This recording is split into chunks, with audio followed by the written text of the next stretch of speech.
podcast rant. Been, like many of you, listening to the news the past couple days. I guess today is Sunday, and last week there was all this brouhaha over the kids from Covington Catholic School, Covington High School, who got involved with this situation in Washington with the March for Life, and then supposedly there's, this vet guy who claims he's a Vietnam vet and claims he was a recon ranger, and everybody took short snippets of video and created their own narrative and ran with it, and finally the truth came out. And there's been a lot of hand wringing and second guessing and arguments, and pointing now at the media, or the media pointing at the kids, still trying to stay with the story and not wanting to back off of it, and trying to move the goalpost to find something else that's wrong with these kids, because they're kids. It's not hard to do, and somehow keep the story alive, because they don't want to admit they're wrong, because being a member of a certain political persuasion means never having to say you're sorry or that you're wrong. I guess a good lesson, I'm going to use this story to tell this incident, to tell the listener about a story that happened. It was during the Gulf War, and our regulars have heard me talk about this story. And I thought about this story a lot, during our social media days when we were really big and we would post things, and maybe I didn't completely verify it or verify it twice, and turns out that I would get burned on it too. So I've definitely learned I don't publish stuff unless I'm damn sure what I'm publishing. Those kinds of accidents or those kinds of situations gives me a chance to tell an historical tale from the first Gulf War that is very little known today. And so, see how to begin this story. So, back during the war, before the ground war started, there were U.S. Air Force airplanes that were doing psychological operations against, entrenched Iraqi troops. And one of the things they would do was they would drop notes and saying, hey, we're going to bomb the hell out of you. That's not what the note actually said, but basically something like that. We're going to bomb the hell out of you. Surrender, do this, do that. Find your nearest coalition member, and, I gave all these rules on how to give up and how to surrender so you don't get shot. And then the next day they would drop a big-ass bomb, or they would do something. And what this did is this created a scenario where every time a coalition aircraft dropped notes on an Iraqi position, the Iraqis would scramble to get these notes because they had credibility, and they wanted to see what the hell the note said, because it was going to give them some indication of what their future doom might be. So obviously the psychological operation worked. But back in 1990, 1991, we didn't have as robust a communication system or joint this and joint that like we do today. And so you had the coalition of the willing and the coalition of, George Herbert Walker Bush's 1,000 Points of Light, and all these different countries all arrayed before the Iraqis to go in there and undo the wrong. Well, the truth is, while all these different militaries were there, they weren't all necessarily talking to each other, at least up to the minute or in real time, because maybe their communication systems weren't really compatible. That was not an uncommon thing, say, between the Air Force and the Marine Corps. They really couldn't talk to each other. It definitely was something that would be an issue between, say, the United States and perhaps the United Kingdom. Maybe their communications weren't very very connected to be able to talk to each other in real time, at least on a ground level or peer-to-peer level. And especially true if you're dealing with different groups within a coalition that spoke different languages. So here is a story that happened, and the lesson of the story is first reports are almost always wrong. And whenever I see stuff and it runs on a crawler on Fox News or CNN or comes as an alert on my phone, I go, wait a minute, I'm seeing what's being reported, I'm taking it in, let me think about this, What am I dealing with? First of all, does it affect me within the next 10 feet of me? Do I need to fight off the zombies like right now, or do I have a few minutes to breathe and consider how much space is between myself and this great drama? And then once I figure out if I have enough operating space, I try to figure out if, what am I really looking at here? I look at things objectively, not subjectively. I will basically go with what they may know. Like, for example, on 9/11, we know a plane hit the tower. We know some kind of plane hit the tower. We didn't really know what at the time. So here's the story. One night in the Middle East, in Central Command, a radio call came in from a United Kingdom Special Forces unit, and it was out behind enemy lines in Iraq.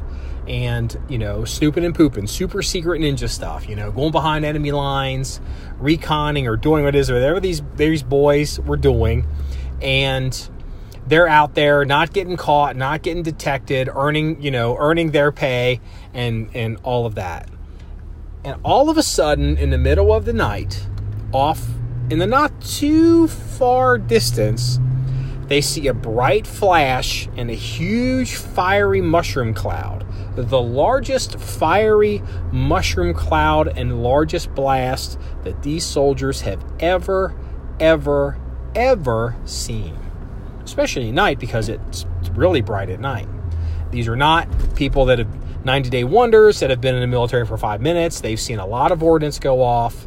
This thing was huge, and it made a huge mushroom cloud with a huge flash, and it wasn't super crazy far away. First thing they do, they get on the radio, and they call home to mama, and they say, a tactical nuclear weapon has detonated in our area of operations. Be advised, whatever. And they're swearing up and down that, somebody set off a nuke and real close to them. First of all, they wanted to know, are we under attack? Is someone, are we attacking somebody else? Somebody's got nuclear weapons. Something went off here, and it's definitely a nuclear weapon, or possibly a nuclear weapon. Well, in the middle of the night in Central Command in the Middle East, that coming out of the darkness into some kind of command center immediately lit up everybody's ass. So it lit up Central Command. It lit up all the combatant commanders. It lit up all the commanders back in Tampa, Florida. And it lit up the Pentagon. And I don't think they ever actually said, but it would not be unreasonable to assume that it lit up George Herbert Walker Bush. At least somebody may be going, Mr. President, get up there. We have a report of a possible nuclear weapon. Or maybe they didn't, but it went pretty far up. This report went in. This is a credible report. This came across from a credible source. It came across from someone who's claiming to be there. It came across from somebody who knows what they're talking about, and they have eyes on it. But is it verified? What are we really dealing with here? Here's what happened. It didn't take too long for the U.S. military to figure it out, thank God, but they figured it out. The Air Force, during their psychological operations, as they were prone to do, they were very successful. They were dropping those little leaflets and telling people that, hey, get out of this area. We're going to drop the mother of all bombs on you because you want to have the mother of all wars and all this stuff. And sure enough, that night, a C-130, my understanding is a C-130 flew over this area in the darkness. The Air Force had no idea that a United Kingdom Special Forces team was anywhere within miles of this thing, or tens of miles. And they rolled the largest conventional U.S.